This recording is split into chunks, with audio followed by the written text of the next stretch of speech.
écoutez, moi je vais vous parler d'un sujet très différent, mais vous allez voir qu'il y a un fil malgré tout. Et ce fil, ça va être celui de l'intérêt à l'autre, puisque je vais vous parler aussi dans une approche différente, mais probablement complémentaire de l'intérêt à l'autre. Je vais donc vous parler de mécénat et de philanthropie. C'est des grands mots. Je ne suis pas un historien, pourtant le mécénat a une longue histoire derrière lui, depuis que M. Mécénas, gréco-latin, l'a créé à Rome. Il était le parrain du poète Ovide. Je ne suis pas un philosophe non plus, et pourtant le mot de philanthropie est un mot largement utilisé dans la philosophie, dont je vous précise que ça veut dire amour de l'autre. Non, je suis un banquier, j'ai fait un très vilain métier pendant 40 ans, mais j'ai essayé de me racheter en m'intéressant à des sujets d'intérêt général. Et j'ai découvert le mécénat à travers la création en 1984 de la Fondation Paribas. Cette banque était nationalisée à l'époque et son nouveau patron avait voulu qu'elle fasse la démonstration qu'un grand établissement financier pouvait s'intéresser à autre chose qu'à gagner bestialement de l'argent. Et donc on a créé cette fondation, j'ai eu la chance de participer à cette aventure depuis le départ, et ça m'a ouvert à beaucoup de sujets de l'intérêt général. Ensuite, mon métier, ça a été pendant près de 20 ans la banque privée. Je m'occupais des damnés de la terre, c'est-à-dire les gens qui ont de l'argent, un peu partout dans le monde. Et ce métier, c'est un métier qui a beaucoup de charme parce que on dit un people business, c'est un métier où on rencontre des gens, des vrais gens. C'est probablement le seul métier de la finance où on ne s'adresse pas à des professionnels, à des patrons, des directeurs financiers, des trésoriers, mais à des gens. Et on leur parle d'un sujet qui les intéresse, eux. Leur patrimoine, bien sûr, l'argent, mais pas que ça, aussi leur passion, ce qu'ils peuvent avoir envie d'investir dans l'art, dans les forêts, dans les vignobles. Et puis, dans le fil, au courant de mes pérégrinations, parce que dans ce métier, il faut aller voir les gens, les rencontrer, parler avec eux si on veut savoir ce qu'ils attendent, j'ai été de plus en plus interpellé par une phrase que j'entendais très souvent: j'ai envie de rendre à la société. Alors ça s'explique comment? Très simplement. L'argent, il a beaucoup changé dans sa forme. Autrefois, être une personne riche, c'était être un vieux monsieur de plus de 75 ans et qui avait hérité sa fortune. Aujourd'hui, la personne riche type, le client type d'une banque privée, c'est une personne active, entre 50 et 60 ans. C'est de plus en plus souvent une femme et ça change énormément l'approche. Et puis, ce sont des gens qui ont construit leur fortune avec leur vie professionnelle. Alors, quand on a hérité, on veut transmettre. J'ai reçu, je transmets, c'est normal. Quand on a construit sa fortune, on a une approche complètement différente. On a une approche d'entrepreneur. Et j'ai constaté que ces gens qui se retrouvent entre 50 et 60 ans, parfois beaucoup plus jeunes, parce que quand on fait fortune dans le net, ça peut être beaucoup plus jeune, quand ils se retrouvent confrontés, si je puis dire, à des sommes d'argent qui peuvent être parfois absolument colossales, eh bien, il y a une espèce d'interrogation existentielle, mais tout ce fric, pourquoi faire? Et la réponse, qu'on soit chinois, latino-américain ou de Belfort, elle est toujours la même. Il y a 3 niveaux. D'abord, je vais vivre de façon sympathique jusqu'à la fin de mes jours, parce qu'après tout, je l'ai bien mérité. Mes enfants, si j'en ai, je vais leur donner les moyens de construire la vie qu'ils veulent avoir, qu'ils veulent se construire, mais sûrement pas les moyens de rien faire jusqu'à la fin de leur jour.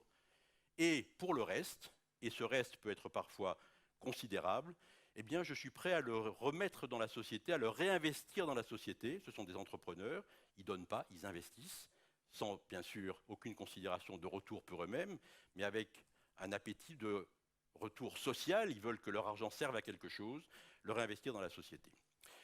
Et donc, quand j'ai constaté ça, je me suis dit, mon métier de banquier privé, qui est un métier de conseil, je peux l'enrichir, je peux mettre une brique supplémentaire en apportant du conseil en philanthropie. Parce que ces gens qui me disaient ça, ils ajoutaient très souvent, ben oui, mais investir dans la société, c'est compliqué.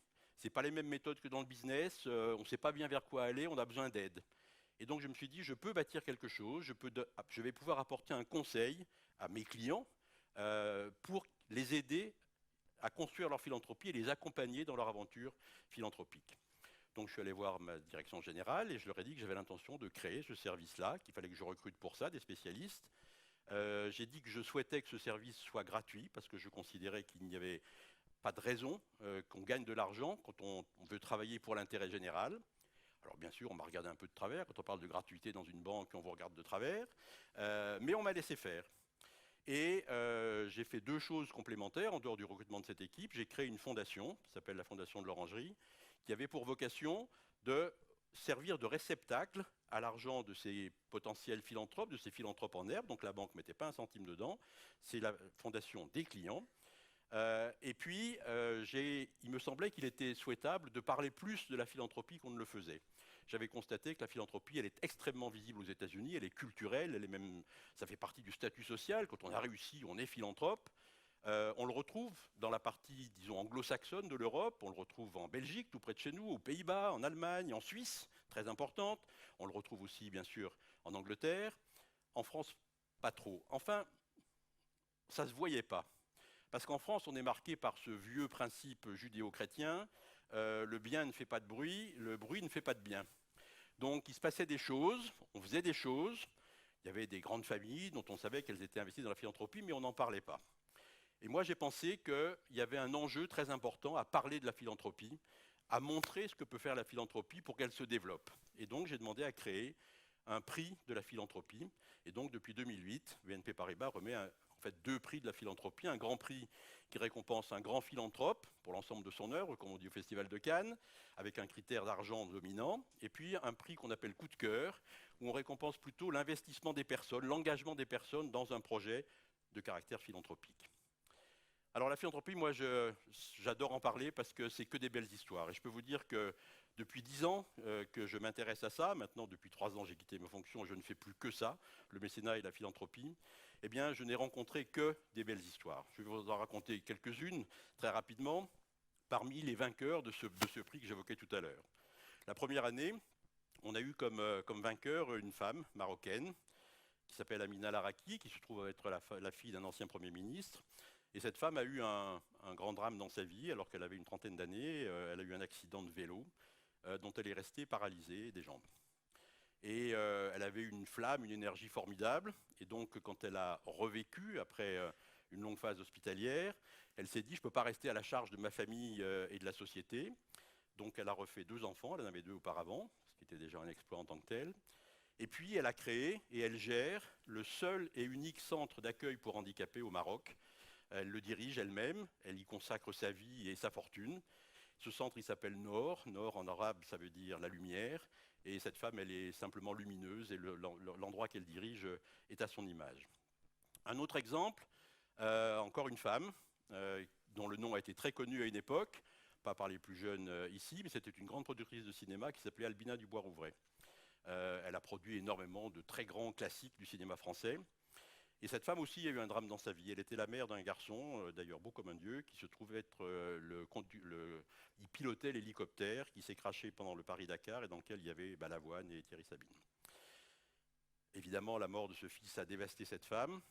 Elle a abandonné son métier de productrice, elle a vendu sa maison de production pour une somme considérable.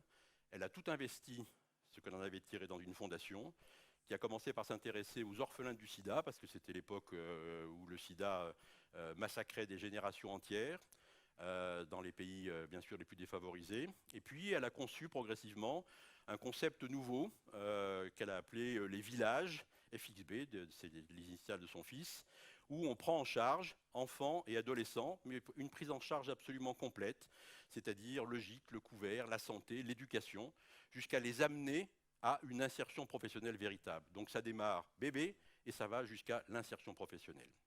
Voilà un autre exemple de ce que peut faire la philanthropie. Voilà, donc que des histoires formidables. Je pourrais vous en citer encore plein d'autres. Hein. Un autre nom célèbre, une autre de nos vainqueurs, Viviane Senna, la sœur du pilote automobile Ayrton Senna, qui a créé elle avait imaginé créer ça avec son frère et puis il s'est tué prématurément. Et donc elle a créé une fondation qui s'occupe des enfants des favelas brésiliennes. Et ça aussi, c'est quelque chose d'absolument exceptionnel. Donc que des jolies histoires. Donc il est facile de parler de la philanthropie.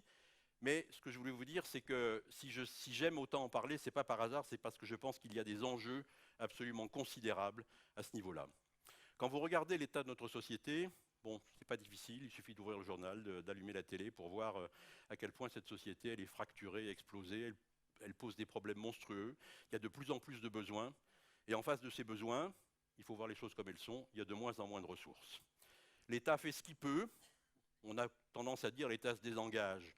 C'est pas complètement vrai. L'État, il fait ce qu'il peut avec ce qu'il a. Je peux vous le dire parce que je préside une grande association culturelle qui est un ballet, qui s'appelle le Ballet Près-le-Jocage, qui est basé à Aix-en-Provence, qui vit avec 47-48% de ses recettes sous forme de subventions. L'État et les collectivités locales ont toujours été présentes, ils ne se sont pas retirés. Mais si on veut faire plus, si on veut avoir plus de moyens, là, il n'y a pas la possibilité de pouvoir demander plus au pouvoir public. Et donc, il faut se tourner vers l'argent privé. Il faut qu'on aille au-delà de ce clivage qui malheureusement a trop pénalisé la vie publique en France, entre le public et le privé, le public garant de l'intérêt général et le privé un peu douteux, parfois même un peu sale, l'argent auquel il ne faut pas toucher. Cette époque-là, elle est révolue, c'est fini. Il faut aller chercher les ressources là où elles sont, et les ressources, où sont-elles? Dans le privé, avec deux orientations majeures. Les entreprises, c'est le mécénat d'entreprise, et la philanthropie, c'est le mécénat des particuliers.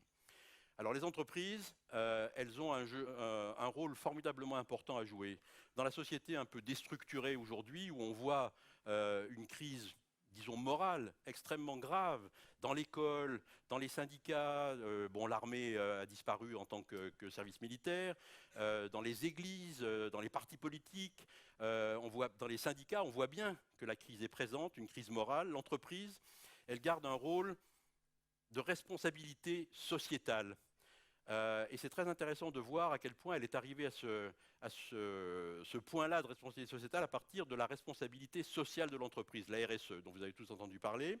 Ça, c'est quelque chose qui a été imposé par le régulateur, qui imposait aux entreprises de travailler correctement, de faire correctement leur métier, en respectant des critères de parité, de diversité, de management équilibré, etc. D'humanité, disons, dans la façon d'exercer son métier, et d'éthique.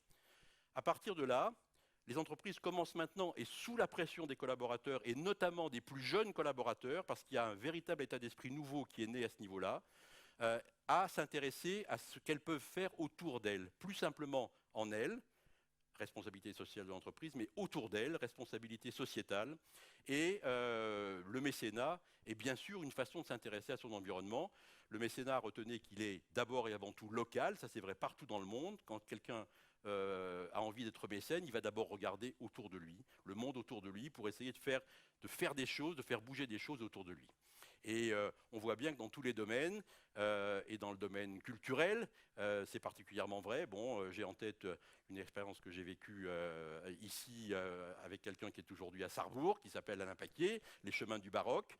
La grande aventure de recherche des musiques qui avait été amenée par les jésuites à l'époque du film Mission, de la colonisation espagnole et portugaise.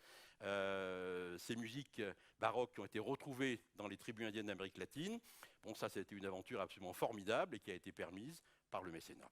Donc un rôle de l'entreprise de plus en plus important. Et puis à côté de l'entreprise, il y a nous. Il y a les citoyens. Quand on regarde la société, comment elle fonctionne, quand on regarde la violence latente, on voit bien que cette notion de citoyen, elle a besoin d'être remise sacrément sur le devant de la scène. Si vous ouvrez le Larousse, vous allez voir que la définition de citoyen, c'est celui qui a droit de citer. Moi, j'ai envie de vous dire, je crois qu'aujourd'hui, ce qu'il faut, c'est le devoir de citer. C'est que chacun prenne conscience qu'on peut, chacun à notre place, on peut et donc on doit, chacun à notre place, faire quelque chose pour la société autour de nous, pour l'intérêt général, pour essayer de faire bouger un peu cette société qui en a sacrément besoin, dans la bonne direction et de la faire progresser. Et pour moi, la philanthropie, ça ne se limite pas à Bill Gates et à des dizaines de milliards de dollars. La philanthropie, c'est une façon d'être au monde, c'est une façon d'être en société, d'interagir avec les autres, de s'intéresser aux autres.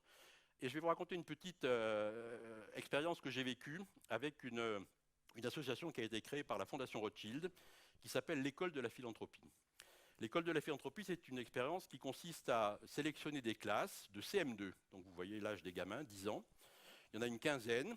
Pour le moment, ils ont commencé par la grande région parisienne et plutôt, bien sûr, dans les zones défavorisées. Chacune des classes, alors il faut l'accord des maîtres et maîtresses, et directeurs et directrices d'école, chacune des classes qui a été sélectionnée va être mise en partenariat pendant 1 an avec une association. Donc les gamins vont vivre pendant l'année la vie de l'association, le mercredi, le week-end, les vacances. Donc ils vont plonger dans la vie de l'association, essayer de faire des choses avec les bénévoles engagés dans l'association. Et Ils organisent en général une fête qui a un côté à la fois festif et puis en même temps un peu collecte de fonds. Et à la fin de l'année, la Fondation Rothschild organise un grand show dans un beau lieu en général. Et chaque classe a une demi-heure avec son association pour venir raconter ce qu'ils ont vécu. Et moi, je vous garantis que quand on entend ces gamins venus souvent d'horizons pas favorisés, dire on s'est rendu compte pendant cette année-là que ce n'est pas parce qu'on n'a pas beaucoup de sous qu'on ne peut pas faire des choses pour les autres et qu'on ne peut pas aider les autres, moi j'ai la conviction que ces gamins-là, ils seront marqués à vie par ce qu'ils ont vécu. Et que l'incivisme, la violence dans laquelle on vit aujourd'hui, c'est comme ça qu'il faut l'adresser, c'est en allant à la racine et en acclimatant les plus jeunes à l'idée qu'une société, c'est d'abord et avant tout du vivre ensemble. Moi, j'ai la conviction que le système dans lequel nous vivons, le système libéral dans lequel nous vivons, c'est le seul possible. Pour une raison très simple, basique, c'est le seul qui est créateur de richesse. Tous les autres se sont cassés la figure. Mais ce système-là, le seul viable, il explosera dans la violence s'il n'est pas foutu de mieux partager la richesse qui a été créée. Et ça, c'est la responsabilité de chacun d'entre nous. Ce partage, cet intérêt aux autres, ce travail en commun, ce travail collectif, le public et le privé, les entreprises et les particuliers, c'est comme ça qu'on arrivera à faire bouger la société et elle en a sacrément besoin. Et je trouve que ce qui se passe ici, ce TEDx, quand je vois toute la bande de bénévoles qu'il a permis, qu'il a organisé, eh bien voilà, pour moi, ça c'est exemplaire de ce qu'il faut faire. Et donc si j'ai un message à vous délivrer à la fin de cette présentation, c'est engagez-vous. Et si vous ne savez pas comment le faire, eh bien, il y a des institutions qui sont faites pour ça.